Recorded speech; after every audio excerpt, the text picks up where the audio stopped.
So now, that brings us to the topic of temperature. Okay. Now, why did I ask you that question before we formally start our discussion with temperature? Because I want you to have a proper mindset of what temperature is. Temperature is not what you think it is. Why? Because when we refer to temperature, we need to be very quantitative. Why? Because to accurately describe what temperature is, we have to avoid being subjective, right? As I have mentioned in the previous discussion, our sense of touch, the way we perceive the hotness or coldness of the things around us might be subjective depending on the situation. So in order for things to be quantitative, then we have to describe temperature numerically. Okay? Now, is it right to describe temperature as a measure of the hotness or coldness of a body? Yes, certainly it is. However, it's not yet complete. Describing temperature as a measure of hotness or coldness, again, would lead us to being subjective. That's why we have to add the term quantitative. Okay? Now, here is the macroscopic definition of temperature. Now, when we say macroscopic, again, it pertains to which branch of thermodynamics? What branch of thermodynamics are we imploring here? Is it the statistical one or the classical one? If I say macroscopic definition. Classical. Yes, Classical po. yes, indeed, you are right. This is the classical definition of temperature. Now, I'd like to say that, okay, temperature is a quantitative measure of the relative hotness or coldness of a body. Okay, so here we have the words hotness or coldness, which is not very new, but something new here is the word quantitative. Why do we need to indicate the word quantitative? Why do we need to indicate this word? Bakit kailangan kasama iyan sa definition? It's not simply the measure of the hotness or coldness, but rather a quantitative measure of the hotness or the coldness. Why is this important? We need to include the word quantitative because Para po magka-numerical value yung temperature. yes, being quantitative means you will get a numerical value or you have to have a numerical value. But why? Para But po why? ma-measure Para accurate. po accurate po. Ay, sorry. Yes, indeed. So that when we describe temperature, we would be accurate in describing it. Again, accuracy is the key. No? If you do not want to be subjective, then you have to be accurate with your description. And in order to accurately define or describe temperature, we have to describe it quantitatively. Next, another important term here is the word relative. Measure the relative hotness or coldness of a body. Why do you think the word relative is important? Because whenever we measure temperature, we measure it relative to something else. Okay? For example, there is a specific reference temperature. For example, we know that the boiling point, not the boiling point, that the freezing point of water is 0 degrees. Okay, 0 degrees Celsius. That's the freezing point of water. However, when you measure the temperature of an object, you measure it what? 30 degrees. Oh, that is 30 degrees relative to 0. Did you get my point? No? That's why it's important, again, to include the word relative here because when we measure temperature, we measure them relative to something else. And that something else is a reference temperature. This is the classical description of the temperature. But sir, how about the statistical definition of temperature? Okay. Saan ba nanggagaling yung temperatura ng isang bagay? Bakit siya umiinit? O bakit siya lumalamig? Para yan ay ating malaman. We need to consider the statistical definition of temperature. Okay? Again, when we say statistical, how do we treat a given system? If we want to describe a system in thermodynamics statistically, then what do we need to look at? We need to consider what? Individual molecules po. Yes, we need to consider the molecules, the atoms that make up the system. So, ano pala ang statistical definition ng temperature? Temperature is related to the molecules. Okay, of course, related sila. But what property of the molecules is related to temperature? Saan nakadepende ang temperatura? Yan ay nakadepende sa kinetic energy ng mga molecules. Temperature is related to the molecular kinetic energy of the molecules that make up a material. That's it. So, of course, for example, a given sample of gas, which is confined in a container, is made up of molecules of gas, right? Now, these molecules are moving randomly. And because they are moving, they possess kinetic energy, right? Because these molecules are moving. Now, what is the average of all the kinetic energies of these molecules? That is what that is what determines the temperature. So, ano ibig sabihin nito? Kapag ang isang bagay ay mainit, bakit sa mainit? Dahil sa bahay nilalagnat?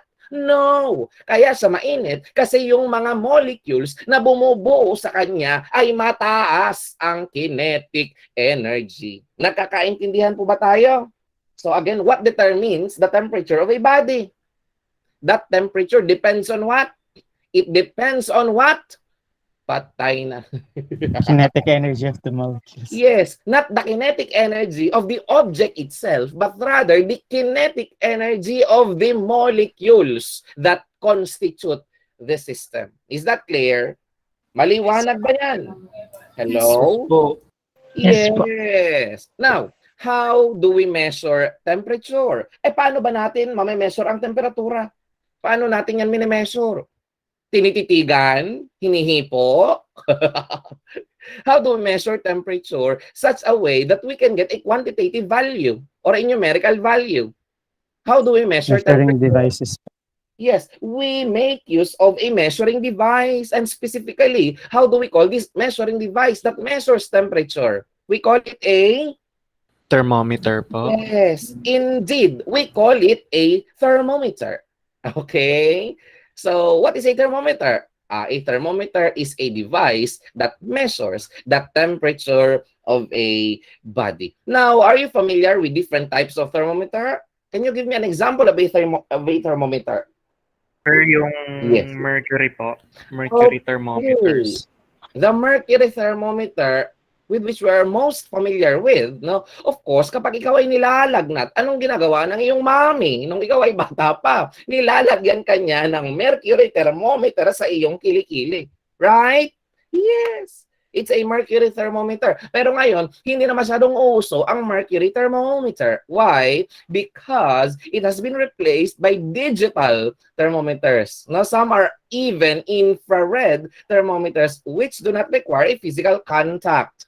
Now, an advantage or disadvantage of this mercury thermometer is that it's toxic.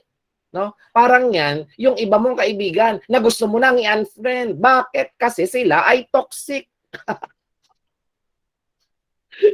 Kapag ka nabasag yung mercury thermometer, of course, may liquid dun eh. No? It's a metallic substance, but it's in liquid form. No? It's very unusual because the most metals that we know are solid at room temperature, but mercury is liquid and it's toxic. No? Sabi nga ni Britney Spears ba yun? You're toxic. I'm addicted to you. Don't you know that you're toxic? Charot! Kumanta pa ako.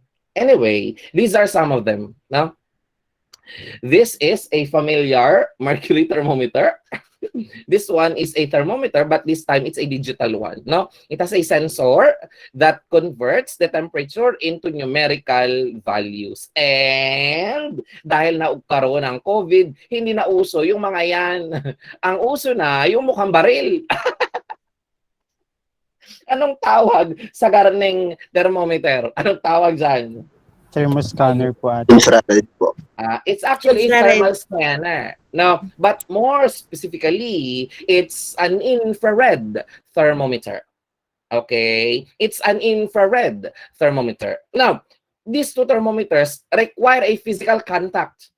No? They require physical contact, but an infrared thermometer does not require. Itututok lang sa iyo yan. Halimbawa, dyan sa artery, sa may utak mo, sa iyong ulo. Meron kasi dyang temporal artery. No?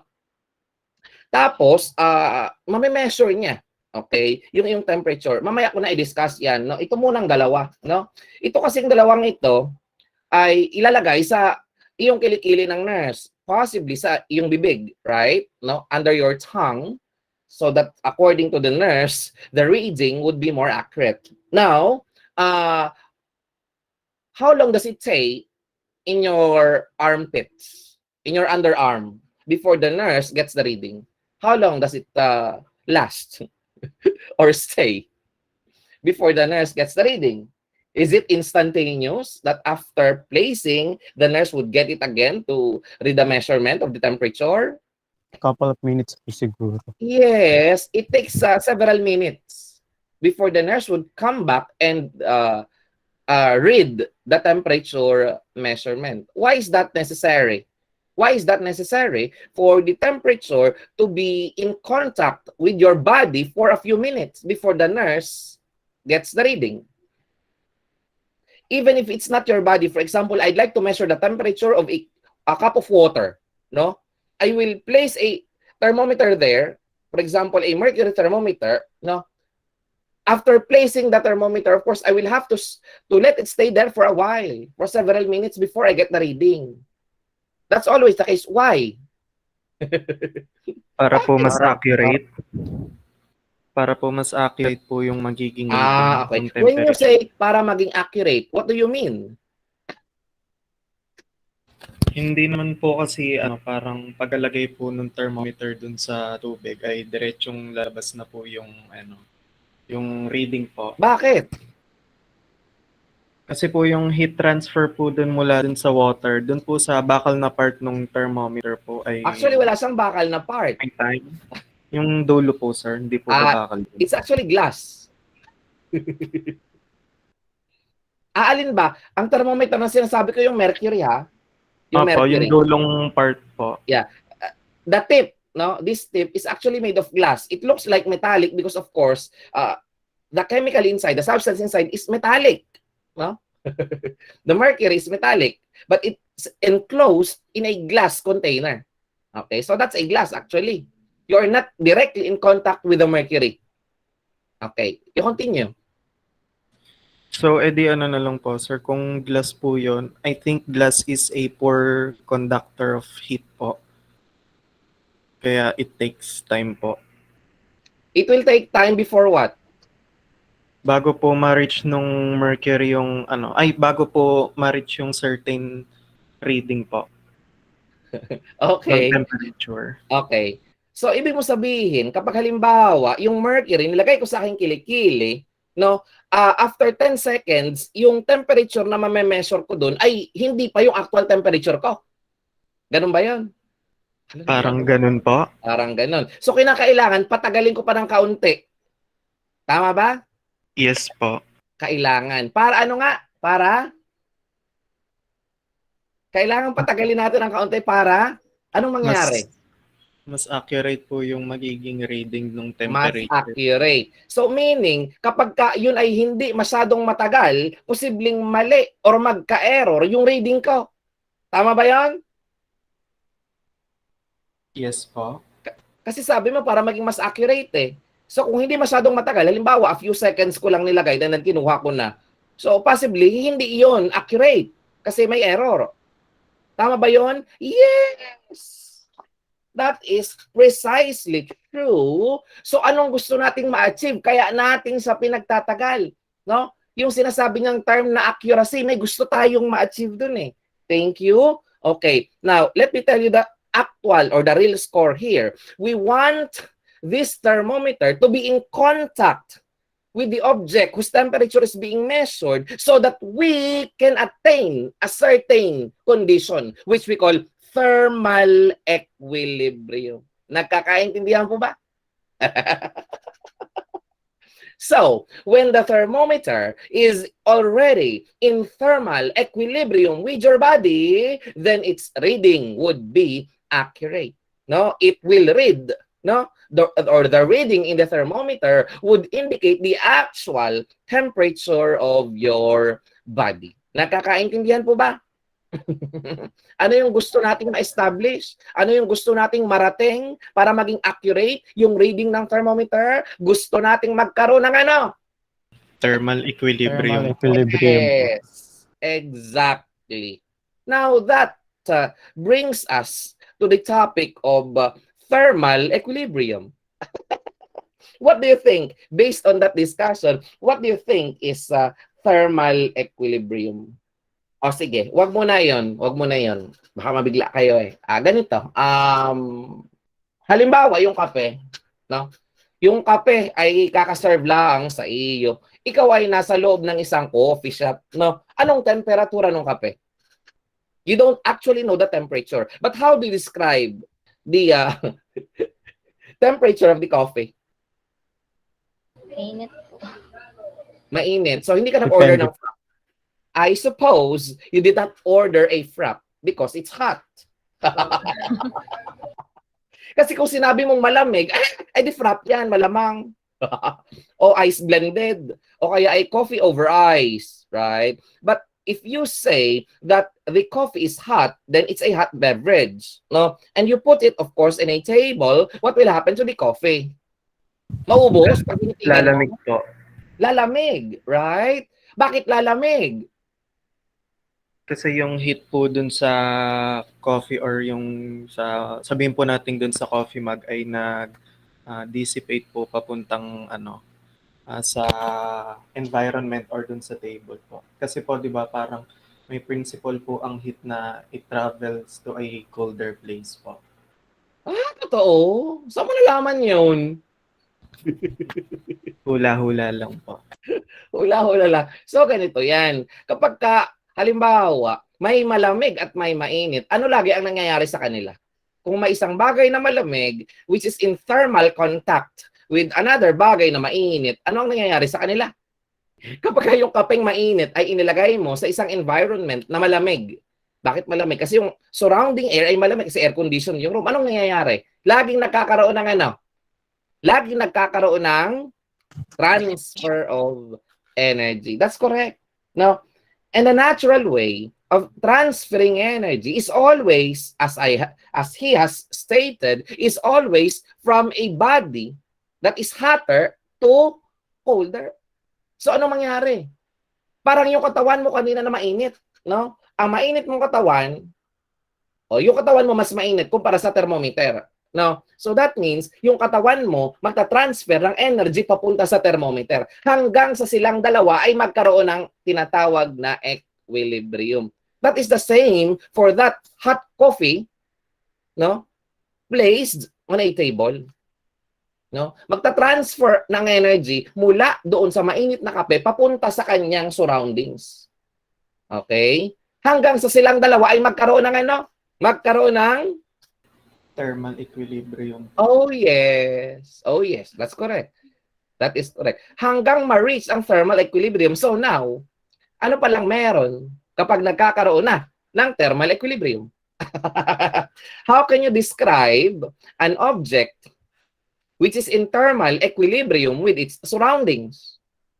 Same temperature. Same na po. Exactly. Very good. No? Can you repeat again that particular statement? How can you describe thermal equilibrium? Same temperature po. Yes. It is a condition in which a system has the same temperature as its surroundings. Nakakaintindihan po ba?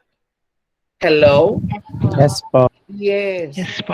Ano lang ang requirement para magkaroon ng thermal equilibrium? Anong requirement? Equal temperature po. Yes, equal temperature, yung system at saka yung environment. Ngayon, sa inyong palagay, kapag yung system, ang temperatura ay kagaya na ng kanyang environment, magkakaroon pa kaya ng transfer of energy kagaya nung nangyayari kanina? Hindi na po. Hindi na. So now, how do we describe thermal equilibrium? So now, how do we describe thermal equilibrium?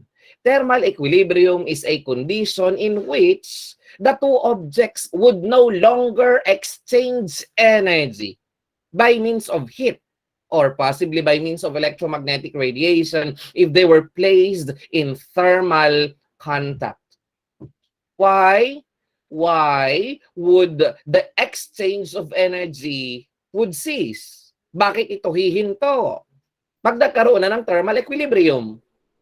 Wala na po yung process ng transfer ng energy. Bakit nga mawawala? Kasi Wala na. parehas na po sila ng temperature. Yes! Yun lang yun kasi parehas na sila ng temperatura. Parang tubig lamang yan. Ang tubig ay laging dumadaloy mula saan? Mula sa mataas na elevation papunta sa mas mababang elevation. Ngayon, kapag pantay na yung tubig, aagos pa ba yun kung pantay na siya? Hello? Kung magka-level na yung tubig, Hindi na po. Hindi na po. ganun din yun, no? That is the analogy. A more visual analogy. Kapag pantay na ang level ng tubig, it will never flow, no? But if water at one side is at a higher level compared to the other, then they will equalize until they reach the same level. Nakakaintindihan po ba? Yes po. Yes po. Okay. Saan ka naman nagkita ng kapeng mainit, inilagay mo sa isang de-aircon na room, habang tumagal, ay uminit lalo. Nagkita ka na ng gayon. Meron bang ganon? Apo. Wala. So ano ang ating conclusion dito? Ang energy ay laging natatransfer mula saan? Paano natatransfer yung energy lagi? Di ba magkaiba sila ng temperatura? So kung magkaiba sila ng temperatura, may exchange of energy. But that exchange of energy always takes place from where? From hot temperature to cold. Yes, always from hot to cold and not the other way around. Naiintindihan? Ano ang condition para masatisfy ang thermal equilibrium? Isa lang, no? Two objects are in thermal equilibrium if and only if they have the same temperature. Okay. Now I have a question. Can two bodies be in thermal equilibrium even if they have no physical contact with each other? Okay, let us have a poll. Okay, ang isasagot nyo lang yes or no. Options, yes. The other one is no. And yung isa, black, white, gray. Lagyan natin ng gray. Perhaps, depending on the objects. Okay. Launch. You can now start answering the poll. I want everybody to participate para maging masaya yung ating discussion. Okay? What is the question? Can two bodies be in thermal equilibrium even if they have no physical contact? Yes or no? Tatlo pa lang ang bumoboto. Ayan, 5. Sir, nasa po Yes. yung link. Yung Ha? link po ng pool. Saan po nag-pool?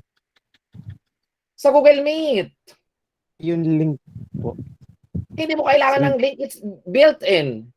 Okay po. Sige. It's a built-in feature of Google Meet.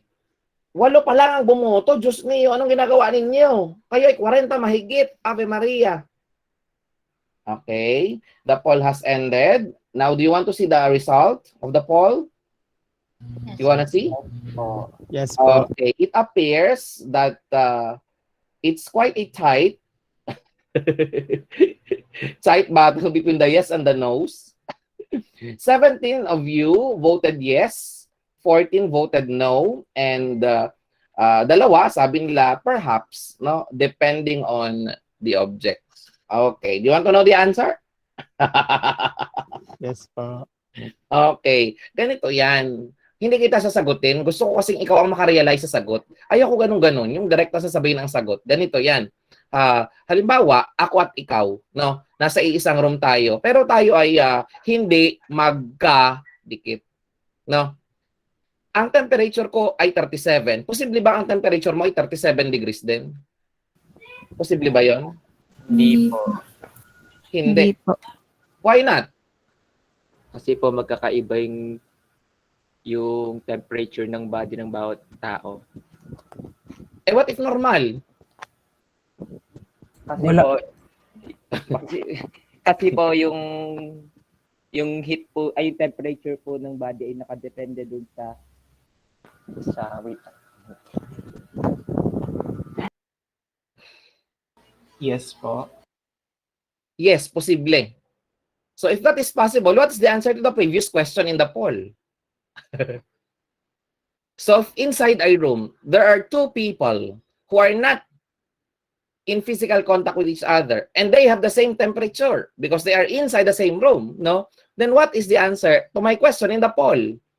Is it Yes. possible that two objects are in thermal equilibrium even though they are not in physical contact with each other? Is that possible? Yes or Yes no? po. Yes. po. Yes. That's possible. Okay, guys, ganito yan. You have to use the power of your imagination.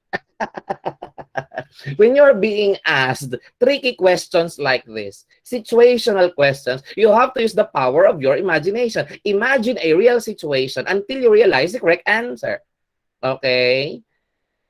I hope I was able to help so that the next time I ask you questions like this, then you would be able to think critically. Now, we will use physics so that you won't have to guess. Kasi if you know how things happen, if you know why things happen, then your answer would be certain. Hindi ka nang hula lang. No? Sigurado ka kasi kaya mo siyang explain. No? That is the beauty of physics. No? If you know physics, you know why things are happening around you and you can explain them. So again, two bodies can be in thermal equilibrium with each other even if they are not in physical contact. For as long as they are in, if they are in thermal contact. Sir, what do you mean by being in thermal contact? If two things are in thermal contact, then they can exchange energy between each other. Okay? They can transfer energy, but not necessarily they will. Okay? Why? Because, of course, if two objects are in thermal contact, and initially they are having different temperatures, energy will be transferred from the hotter to the colder until thermal equilibrium is reached. No? When thermal equilibrium is reached, they are now having the same temperature. They are still in thermal contact, but no energy will be transferred. Did you get my point? Now, when two objects are in thermal contact, no, it's possible to have energy transfer, but not necessarily energy will be transferred. Energy can be transferred for as long as they are not in thermal equilibrium. But again, if two objects are in thermal contact and they are already in a state of thermal equilibrium, no transfer of energy will take place. Naiintindihan? Yes po. Yes. Okay. For example here, I have an object A, and I have an object B, and I have a third object, object C, which is a thermometer. Okay? These are the objects whose temperature I would like to measure. Okay? So I placed the thermometer, object C, in thermal contact with A. No? And of course, I let them in contact for quite some time until again, thermal equilibrium is reached. Okay. Now, it so happened that the temperature that I obtained is 22.5 degrees. Okay. So what does this tell us? This tells us that object A and C are in thermal equilibrium. Okay. Now, I measured the temperature of object B. And I found out that its temperature, again, after several moments, I found out that its temperature is also 22.5 degrees Celsius. Can I say that objects B and C are in thermal equilibrium with each other? Yes Yes po. po. Yes Yes po. po. Yes, yes. They are also in thermal equilibrium with each other. Now, what if I place A and B in thermal contact? What will happen? Can you describe what will happen if I place A and B in thermal contact? Same pa rin. What do you mean same pa rin? Same ang ano? Wala pong mag-exchange ng ano, ng energy. I mean, ng temperature po kasi parehas po silang 22.5. Walang mag-exchange ng temperature ang exchange. Pwede bang taglayin ng isang bagay ang temperatura? Can an object possess temperature? Kasi lumayo tayo pero parang pag nagsasalita kayo, parang hindi nyo pa rin alam. Can an object possess temperature? Yes or no? No po, sir. No! An object cannot possess temperature. It has temperature, but it is not the possession of the object. No? That temperature is just a measure of what? Energy po or heat po. Yes. Energy, not of the actual object, but of the molecules that make it up. Okay? So the object or a system possesses energy, but it cannot possess temperature. No? Temperature is just a measure of the kinetic energy of the molecules. Nakakaintindihan po ba? So you cannot say, oy, na-transfer yung temperatura. Mali! Hindi natatransfer ang temperatura. Ano ang natatransfer? Energy. Energy. O, ngayon, ito na yung pinag-usapan natin ngayon. This object has been in thermal equilibrium with the thermometer. That's why this reading is the temperature of A, right? Likewise, if this thermometer has been in thermal equilibrium with B, then the temperature of B must be 22.5 degrees. Why? Because they are in thermal equilibrium. Now, if I place these objects, A and B, in thermal contact, what, or can you describe what will happen if I place them in thermal contact? No exchange of energy po. There will be no exchange of energy. Kung ikay nagbabasa, babasahin mo lang ngayon no nakalagay na no exchange of energy between A and B. Why? Why? Kasi po nasa thermal equilibrium po. Kasi, May thermal equilibrium po. paano mo nasabi na silang dalawa ay thermal equilibrium? Di ba?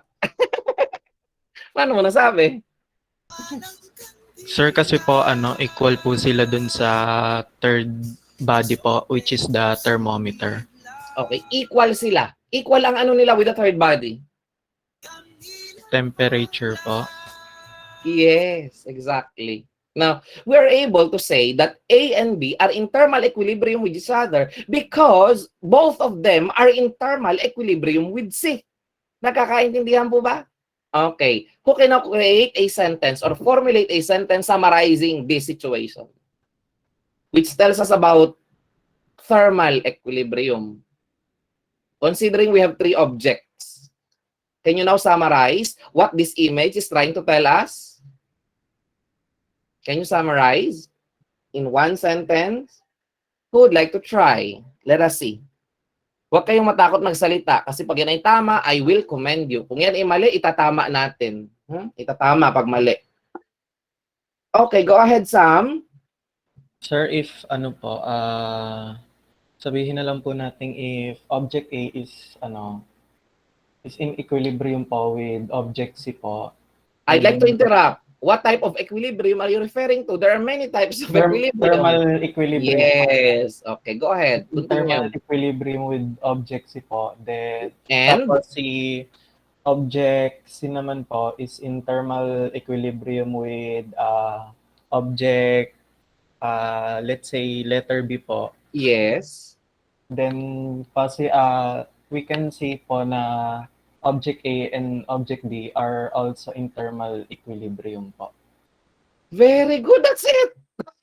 Yun lang yun. Ganun lang kasimple. Ang gusto niya sabihin is, kung ang A ay in thermal equilibrium with C, and likewise, B is also in thermal equilibrium with C, then A and B must also be in thermal equilibrium with each other. Nagkakaintindihan po ba? Malinaw po ba yun? Who can repeat? Yes po. Who can repeat?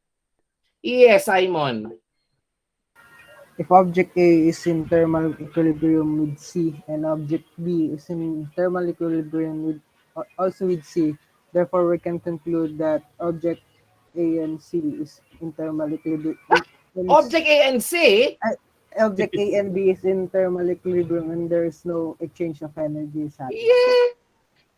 Very good. That's how you recite. You recite in a complete sentence. Diba? Nakakatuwa. Alam nyo ba na ang nire-recite nyong yan?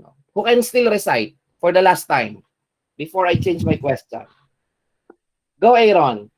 If object A is in thermal equilibrium with C and object B is in thermal equilibrium with also C, therefore object A and B are must in thermal equilibrium or with no transfer of energy or exchange of energy. Okay, nakakatuwa. That's correct. No? Alam nyo ba na yung sinasabi yung statement na yan ay isa sa 4 na laws of thermodynamics?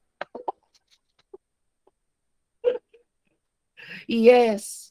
No? The sentence that you just recited refers to a fundamental law of thermodynamics which we call the Zeroth Law of Thermodynamics. Nagkakaintindihan po ba?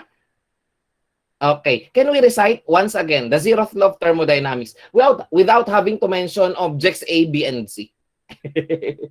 Para kang ganito yan. Napakasimple lang yan eh. No? Ang analogy niyan sa math is yung transitive property. Do you know the transitive property in mathematics? The transitive property tells us that if A is equal to C, and if likewise B is also equal to C, then A must be equal to B. Di ba parang ganoon siya? Kung ang A at C, thermal equilibrium sa isa't isa, and likewise B and C are also in thermal equilibrium with each other, then these two must be in thermal equilibrium as well with each other. Okay? So can we state, no? Or can we repeat the statement without having to mention A, B, and C? Let us be more generic. Who would like to try? Remember, we have 3 objects here. Objects A, B, and C. I want you to state the same sentence without having to mention object A, object B, and object C. Okay? That's a challenge. Who would like to try? Sir. Ano, Go ahead. Sige lang. Sir, if ano po, 2 bodies are in thermal equilibrium with third body po, Mhm. then we can assume po na they are also in thermal equilibrium with each other po. I do not want to assume. I want to be precise. This is not an assumption. It's a fact. It's a reality. So this is not an assumption. Can you repeat? Sir, if 2 bodies are in thermal equilibrium with a third body, then they are surely also in thermal equilibrium with each other. Kanina, we can assume surely. Okay, that's good. Acceptable yun, no? That is what I want to hear. If you have 2 bodies which are in thermal equilibrium with a third body, okay, if 2 objects are in thermal equilibrium with a third object, then they must also be in thermal equilibrium with each other. Nagkakaintindihan po ba? Anong tawag sa statement na ito? Zeroth Law of Zeroth Law of Thermodynamics. Yes, this Thermodynamics. is the Zeroth Law of Thermodynamics. Now, sir, bakit sa tinawag na Zeroth Law? Parang napaka-strange niya. Because the laws in physics are numbered first, second, third, just like Newton's laws. Wala ka namang alam na Newton's zeroth law of motion. Di ba wala namang ganun? Eh bakit sa thermodynamics mayroong pang zero? Hindi na lang siya ang ginawang first. Para magandang tingnan, magsimula ka sa 1. Pero ito, wala, zeroth law ang tawag. Why do you think is that? Sir, Yes. dahil po there are no energy exchange between objects. Kaya po zero. Totoo ba? Hindi ganun yun. Ha? Hindi ganun yun. Do you want to know the reason why? Gusto nyo bang malaman yan? kasi po sa 0 po nag-start ang temperature. Sa 0 nag-start ang integer. 0 is not a counting number. Counting Temperature number po yung start dulo, with hindi 1. po integer po. Ay, bakit niya 0 ang ipinangalan sa tingin ninyo? Hula lang. Dahil po 0 po, pag nag-measure po tayong temperature, sa 0 po nag-start bago tumaas. Really? Parang hindi naman. Parang hindi naman. Gusto niyo na malaman, sirit na kayo. O baka may makakahula pa dyan. Baka may magaling na makakahula. Wala. Wala pong nag-transfer, kaya po zero. Kasi kapag ka thermal equilibrium, wala na energy transfer. So, zero. Ganito kasi yun. First, second, third. Ibig sabihin nun ay una, pangalawa, pangatlo. Pero ito zero, ano yun? Pangwalang law of thermodynamics. Diba? Kasi yan ay una, pangalawa, pangatlo, pang-apat, pang-lima, pang-anim. Diba? Kung baka cardinal. No? Cardinal numbers. No, not cardinal. Ordinal numbers, rather. Pero sa ordinal numbers, tayo ay nagsisimula sa first. Pero ito ay kakaiba kasi zero siya. Pang-zero. So, it has something to do with what? Kung ikaw ang nauna at ikaw ay pangalawa, bakit siya ang nauna sa tingin ninyo? Bakit siya ang nauna at hindi siya pangalawa? Baka po si Zeroth po ay baka tao po yung Zeroth. Joke lang. Pinangalan pa sa kanya yung law na yun. Alam mo, may teacher ako sa chemistry when I was studying in college. Hanggang ngayon naman, teacher pa rin sa BSU. No, ang pangalan niya ay Rosette. Rosette Agbay. Wala pa rin yung asawa hanggang ngayon si Miss Agbay. No. Kaya pala kanya pangalan ay Rosette. Ipinangalan siya sa Zeroth Law of Thermodynamics. Wala lang, na-share ko lang. No, kasi sabi mo, baka daw tao. Yes, may taong ipinangalan sa Zeroth Law of Thermodynamics. No. But the question is, why was it called Zeroth? Of course, certainly, that is not because of a person. Baka po yung meron na pong first and second, pero mas importante po siya. Kaya kailangan maging zero. Yo! Natumbok mo! Kasi, nung na-realize ng mga scientists na itong statement na ito ay kinakailangan na maging law sa thermodynamics, there already exists the first, the second, and the third laws of thermodynamics. Nakapublish na yan. Alam na yan ng mga tao. No? Alam nga namang, binabawi ko na yan.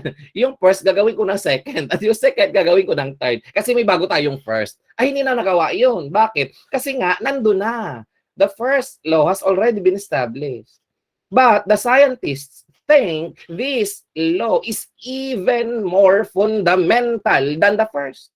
So kung mas mahalaga at mas fundamental, kung baka mas basic. Mas basic. Alam mo yung addition, mas basic kumpara sa calculus. Alam ko na unahin mo ang calculus kaysa sa arithmetic. Diba? Kaya nga ilagay mo yung arithmetic sa unahan. Kasi mas basic siya kumpara sa calculus. Kumpara sa algebra. Diba? Ano bang nasa unahan ng 1? 1/2? Kaya siya naging zero. Naunawaan nyo ba? Opo. Yan. Yes po. Yes. Kaya siya naging zero. Now, here is another question. Why is this law fundamental? What makes it fundamental? Na kinakailangan siya ang nasa unahan. Mas fundamental pa siya sa first law. Why? Because, do you want to know the answer? I'm sure you don't know. That's why I will tell you na. No? This law is said to be the most fundamental law in thermodynamics, making it the zeroth law because it provides a way for us to define temperature. No? And temperature is the most fundamental quantity in thermodynamics. No? If in mechanics, the fundamental quantity is mass, in thermodynamics, the fundamental quantity is temperature. Okay? Now, what statement enables us to define temperature? This very statement allows us to define temperature. Okay? Kung ang statement pala na ito, no, ang magbibigay sa atin ng paraan para ma-describe accurately at ma-define kung anong ibig sabihin ng temperatura, then ito dapat ang mauna. Kaya sa naging zeroth law. Naiintindihan po? So now, if the zeroth law provides us a way of describing temperature, then how do you relate temperature with the zeroth law of thermodynamics? How does the zeroth law of thermodynamics allow us to describe and define temperature? Diba? Kasi sinasabi natin na ang zeroth law of thermodynamics ang nag-aalaw sa atin na ma-describe kung anong ibig sabihin ng temperatura. So now, how do you describe temperature? Using the zeroth law of thermodynamics. Ano ang sinasabi ng zeroth law of thermodynamics? Ito, ulitin ko. Kapag daw yung dalawang bagay, ito yung A at saka B, no? Ay in thermal equilibrium with C. Bakit silang dalawa ay in thermal equilibrium? Kasi sa pagitan ng A at saka ng C, may conductor. So this conductor allows these two objects to be in thermal equilibrium with each other. Likewise, B and C are in thermal contact because there is a conductor between them, which allows them to be in thermal equilibrium. So this picture tells us that A is in thermal equilibrium with C. And likewise, B is in thermal equilibrium with C. Now, what does the law tell us? It tells us that if this is the case, then what if I replace this with an insulator? These two. And this time, ito naman ang gawin kong conductor. What will happen? So now, this A and B are in thermal contact because of a conductor. What will happen to them? According to the Zeroth Law of Thermodynamics? They will be in thermal equilibrium. Yes, actually, that is what the law states. They are in thermal equilibrium. So what will happen? If they are in thermal equilibrium? Wala pong flow ng energy. Yes, there will be no exchange of energy between A and B because they are also in thermal equilibrium with each other. Again, what is the significance of the Zeroth Law of Thermodynamics? Kaya sinabi na mas fundamental pa kumpara dun sa first at sa second at sa third because it allows us to define the most fundamental quantity in thermodynamics, which is temperature. Now, that is the question. Now, how would you describe temperature if you will relate it to the Zeroth Law of Thermodynamics? Ano pala ang temperatura? Kung ang pagbabasehan nating description ay ang sinasabi ng Zeroth Law of Thermodynamics. Diba? Sumasakit ba yung ulo nyo? Nalilito ba kayo o nag-iisip kayo? Sir, pwede pong paulit ng question. Ito yung question, no? If the Zeroth Law of Thermodynamics allows us to provide a definition of temperature, then how would you define temperature, no? If your basis is the Zeroth Law of Thermodynamics. Sir, try po. Okay, go ahead, Simon. Sir, I think temperature po is, based on Zeroth Law is the heat or energy transfer from one body to another. Sabi ni Simon, pakiulit nga, pakiulit. It is the heat or energy transferred from one body to another. Okay. Yan ang isa sa mga misconception, ano? Temperature is different from heat and from energy. Remember, you cannot transfer temperature. You can only transfer energy. So when you are transferring energy, that transfer of energy is not the temperature. Diba? So in physics, it's important that we use the words correctly. Why? Because they have a technical meaning in physics. And if we don't use them appropriately, then we might be confused with the statement. Okay? So in physics, we are strictly using these words appropriately in order to avoid confusion. Okay? So do not misuse the word heat with temperature because they have different meanings. Magkaiba yun. Wala pa tayo sa heat. Temperatura pa lang ang ating dinidiscuss. Okay? Would like to give it another try. Thank you, Simon. Okay lang yan. Aaron. Si Aaron. Sir, try din po. Try mo. I think po yung Zeroth Law po, connection po dun sa meaning niya, parang average distribution po nung energy or nung movement po ng kinetic energy of the molecules. So, nasaan ang temperatura ngayon doon? Ang ipinapadescribe ko, i-describe mo kung ano ang temperatura. Na ang ginagamit mong basihan ay ang Zeroth Law. Kasi ang sabi, ito kasi ang premise. The Zeroth Law of Thermodynamics allows us to define temperature. That is the premise. So now, what is your conclusion? The conclusion is, define temperature. No? Na ang premise mo ay ang Zeroth Law of Thermodynamics. Diba? Temperature pala, umabot na tayo ng 1 oras. At least nag-iisip kayo. Sige kayo. Sir, patry po. Sige, try mo. So yung temperature po is a property ng system na ano po. Indicating po ng thermal behavior po. Malapit na. Ang temperature daw ay property ng system. That is correct. No? Na ano? Na nag-i-indicate ng ano? Thermal behavior po, sir. Thermal behavior. I'm not very comfortable hearing the word behavior. Thermal what? What does temperature indicate? Huwag kang lumayo. Ang topic ay ito. Huwag mong Thermal ilayo. equilibrium. Yes. Thermal equilibrium po. Yes, it's thermal equilibrium. Ulitin nga natin. Base sa sinabi ni Lester. Si Lester na lang ang mag-ulit. Zeroth Law defines temperature as a property of the system indicating the thermal equilibrium po. Okay. According to him, temperature is a property of system that determines thermal equilibrium. That is correct. Pero ganito.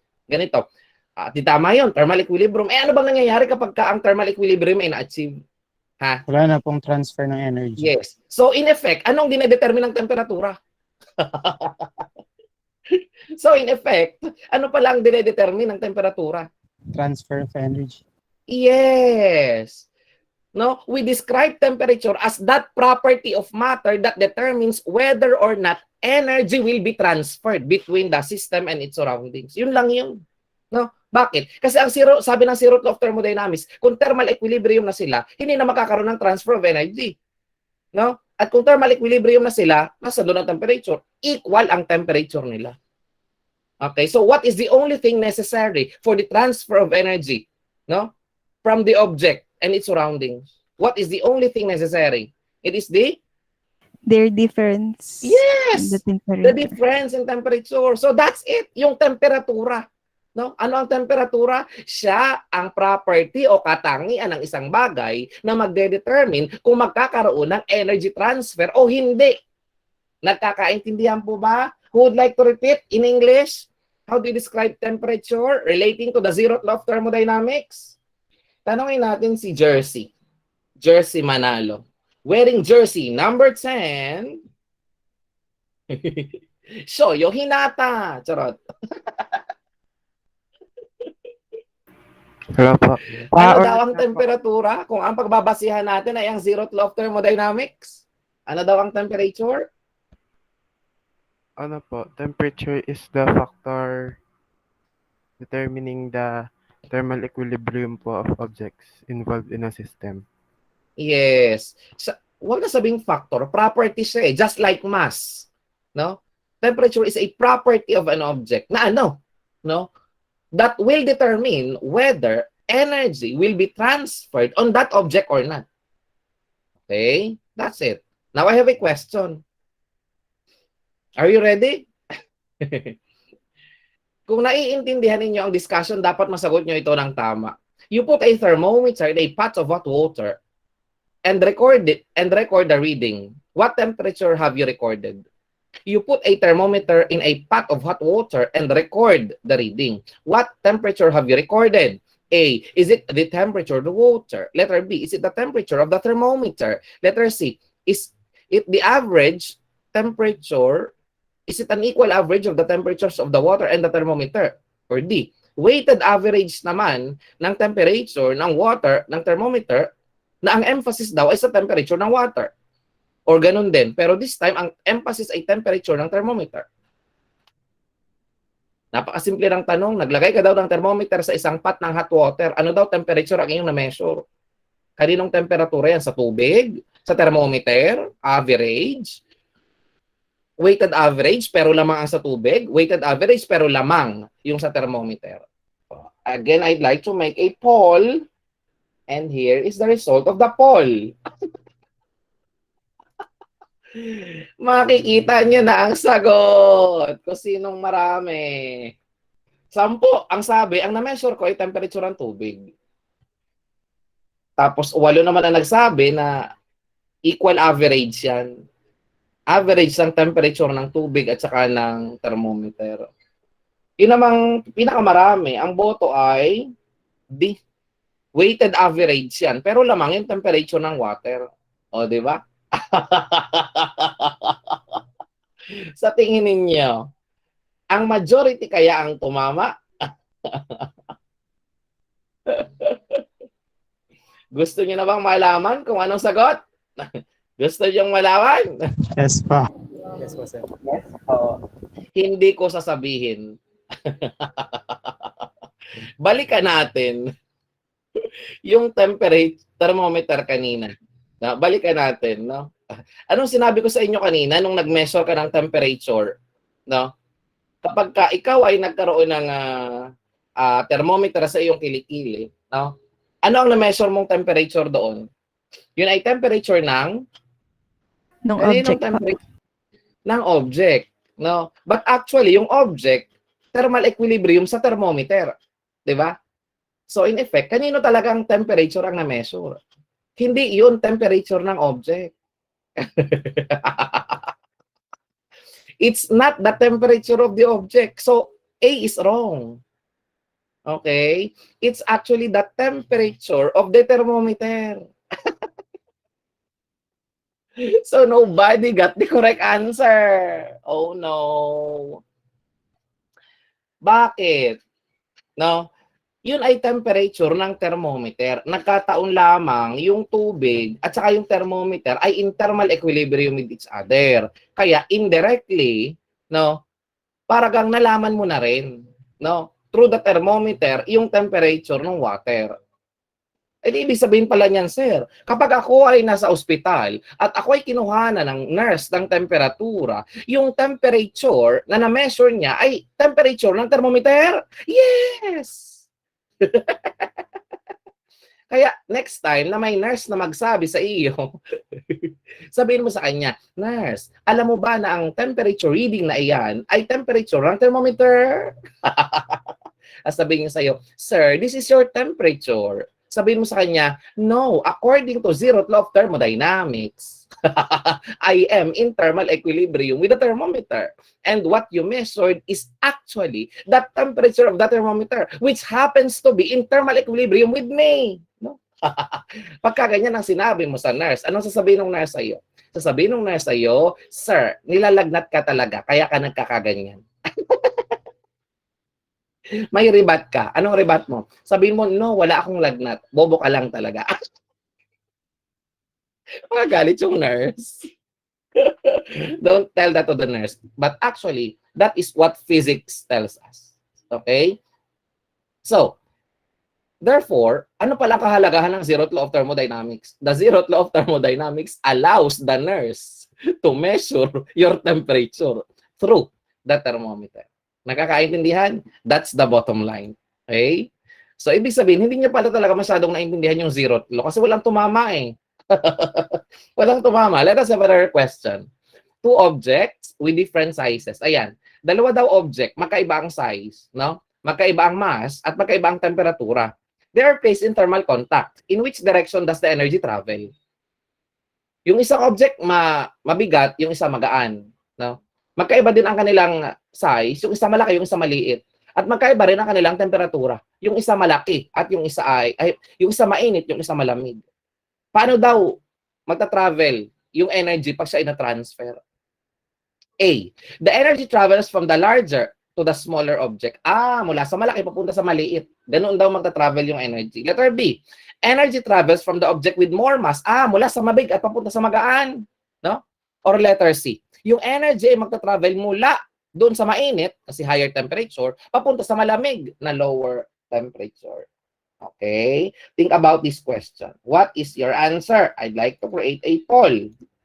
We now have 33 votes. I'd like to end the poll in 5, 4, 3, 2, 1. Okay, do you want to see the result? This is the result. You can see it now. So, 2 voted for letter A and 31, a huge majority said it's letter C. Okay, what do you think is the correct answer here? Mula kanina, mula kanina nung ako ay nag-discuss, may nabanggit ba ako na matatransfer mula sa malaki papunta sa maliit? Anong binanggit ko kanina? Kung nakikinig ka ng maayos sa aking diskusyon, paano natatransfer ang energy? Laging mula saan? Hot to cold. Hot to cold. Yes, it's always from hot to cold. Okay, so that's correct. No? Again, what does the Zeroth Law of Thermodynamics allow us? It allows us to define what? Temperature. At siya ang magde-determine. Remember, that temperatura ang magde-determine kung matatransfer ang energy o hindi. At kung paano ito dadaloy. Nakakaintindihan? Saan lang nakadepende? Hindi sa mass, hindi sa volume. According to the Zeroth Law of Thermodynamics, saan lang nakadepende? Saan lang? Sa temperatura. No? At kung yan ay sa temperatura, it's always from hot to cold. That's why the correct answer is letter C. Okay, can we move on? Temperature-dependent properties. All thermometers are based on the principle that some physical properties change with temperature. For example, your mercury thermometer. Now, it has a liquid mercury inside of the glass tube. That mercury is liquid. Okay? Now, the volume of that liquid will change in response to the temperature of the surroundings. So, therefore, one of the properties that depend on temperature is the volume of a liquid.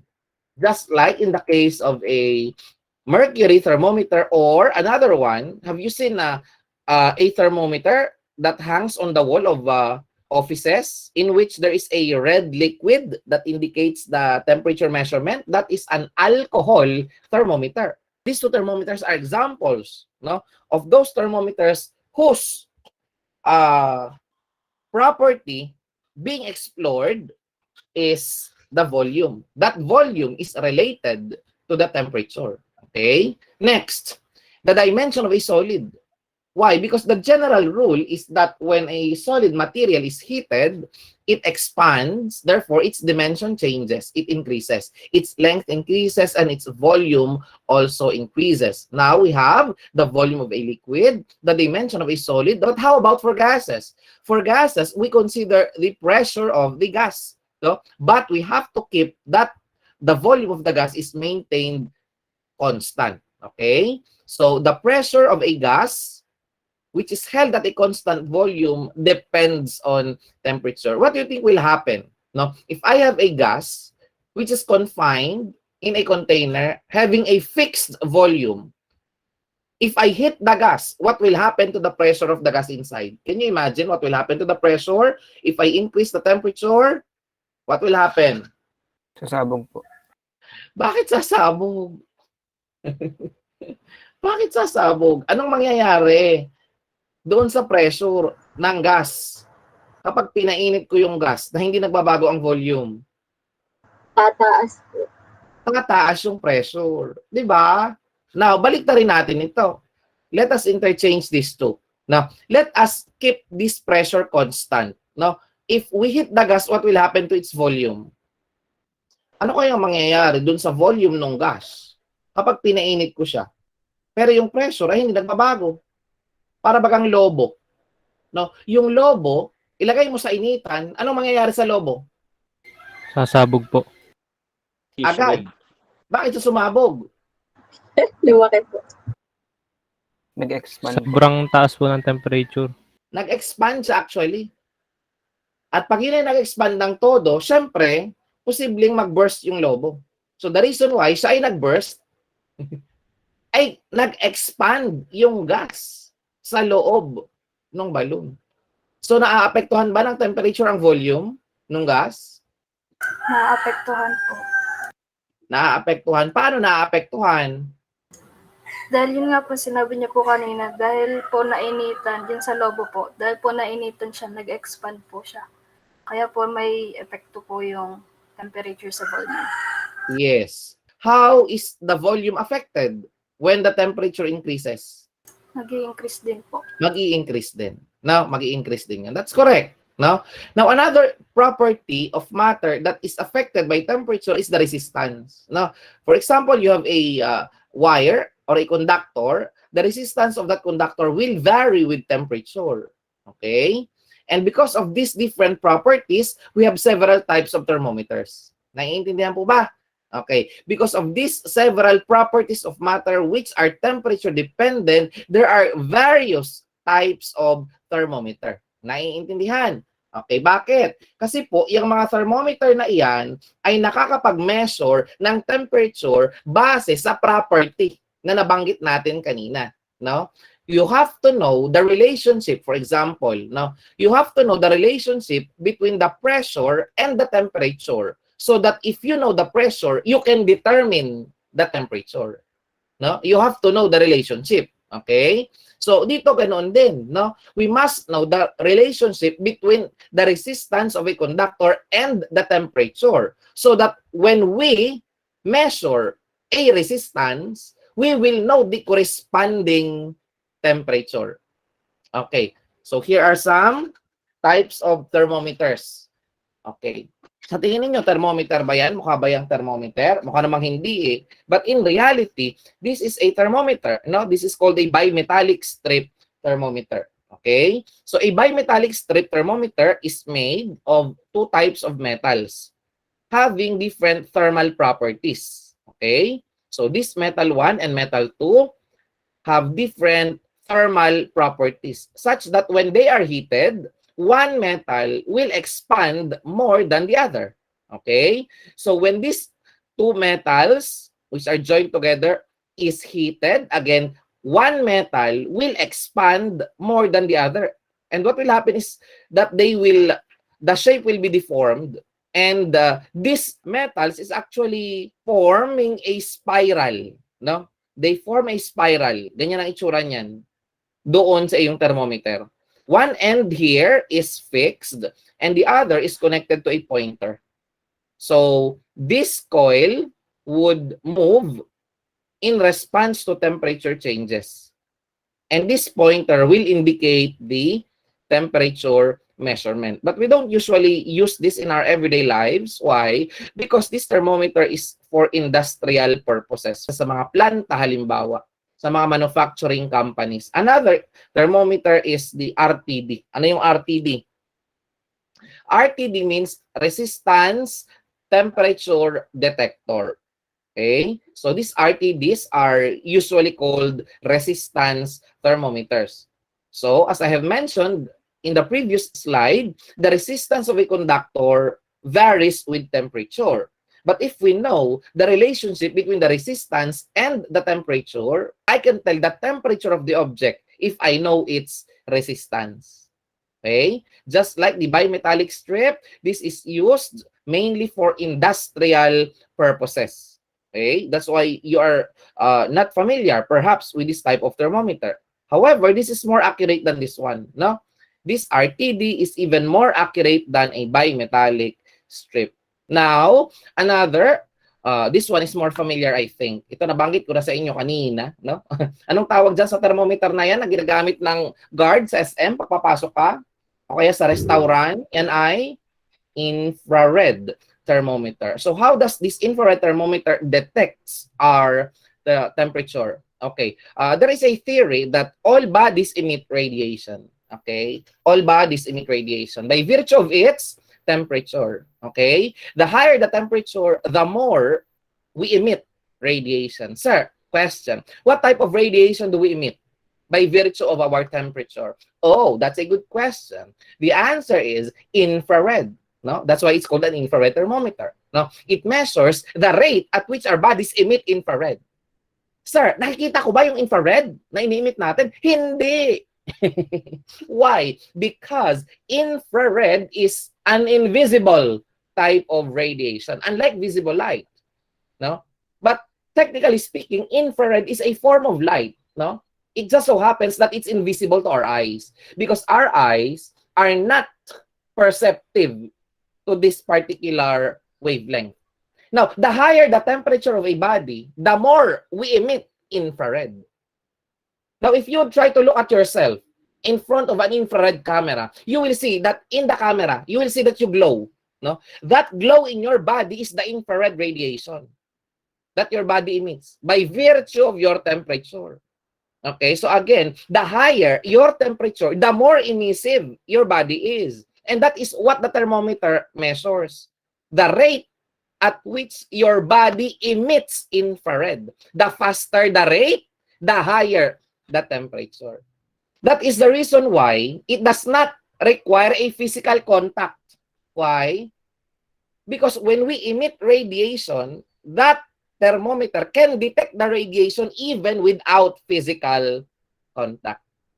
Who among you are familiar with Dragon Ball Z? Yes. Okay. Do you know Son Goku? Yes, sir. And Vegeta, of course. Okay. When they are fighting, what happens when they increase their energies and their powers? They glow. Di ba nag-aapoy-apoy si Son Goku? May nalabas pong yellow. Yung aura. Super Saiyan po. Yes, Super Saiyan. indeed. Ganoon din tayo. May aura din tayo kagaya ni San Goku. May aura din tayo kagaya ni Vegeta at saka ni Gohan at saka ni Gotenks. Okay? Ang pinakaibahan lang, yung aura natin ay hindi ganoon kalakas. Why? Kasi hindi naman tayo superpowers. Wala tayong superpowers. Sir, ay bakit visible yung kay San Goku? Kasi mataas ang kanyang enerhiya. Kaya yung aura ni San Goku ay may scientific basis. Why is he able to emit a visible radiation? Because the energy that he possesses is so high. But that would imply mataas ang kanyang temperatura. Yes. But of course, yun ay fiction. Ano? Imagine, he is able to sustain such high temperature. Why? Because he has superpowers. Pwede natin sabihin yun sir, totoo na si San Goku ay may aura, kita natin yung kanyang visible aura. Pero ibig sabihin nga, sir, kung mataas ang kanyang energy, ibig sabihin yung kanyang temperatura mataas din. Yes! And again, the premise is that meron siyang superpowers. Kaya nasusustain niya ang ganoong kataas sa temperatura. Unlike si Shio. Si Shio cannot sustain elevated temperatures because he's just human. That's why when he engaged in a battle with Kenshin, he burned to death.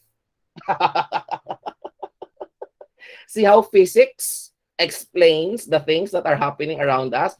Even physics can explain the aura of San Goku. Naiintindihan po ba? Sir, nakakita na po ako ng infrared.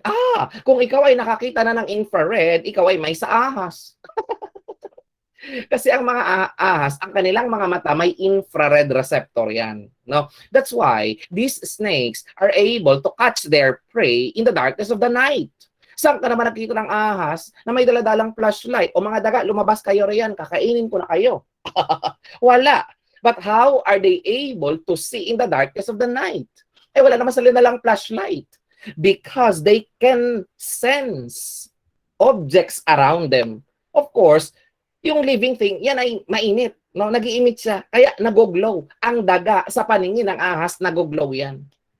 Pati nga ikaw, nagoglow ka rin sa paningin ko. Sarap. Parang wala ang masaya. Ayoko na nga. Ayoko na. Sige, magtatanong na lang ako kung naintindihan niyo talaga ito. Magtanong na lang ako.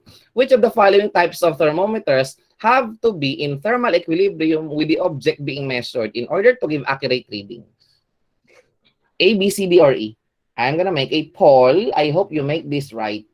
Kasi last question na ito before we dismiss.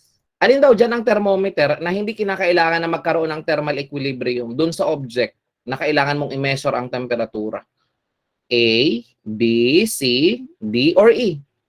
The answer is, I will end the poll in 5, 4, 3, 2, 1. The poll has ended and you can now see the result. Okay, naka 34 votes tayo. The correct answer is, yes, it's letter D. Yun lang A and B. Bakit? Kasi yun lang ang nagkakaroon ng physical contact dun sa bagay na gusto mong masukat ang temperatura. Again, kababanggit ko lang kanina, yung infrared thermometer ay kahit walang physical contact, immediately, instantly, mame-measure mo agad yung kanyang temperature. Bakit? Kasi hindi niya mine-measure directly ang temperature. Ano ang mine-measure niya? Yung rate ng pag-i-emit ng infrared, which is related to the temperature. So it doesn't have to be in thermal equilibrium. Nakakaintindihan? And majority of you actually got the correct answer. Majority. Okay? Did you enjoy our discussion for today? Yes po. Yes, sir. Yes, sir. Yes po. Okay. So if you learned something, I think marami naman sa inyo ang natuto kasi kita ko naman yung sagot nyo sa poll. Marami naman ang tumatama. No? So I hope that in the next meeting, you would still attend our online classes. Ano? So sa sunod nating meeting, ito na ang i-discuss ko. Celsius, Fahrenheit, Kelvin, at saka may mga conversion. Diyan na tayo magsimulang mag-solve ng mga problems. Okay?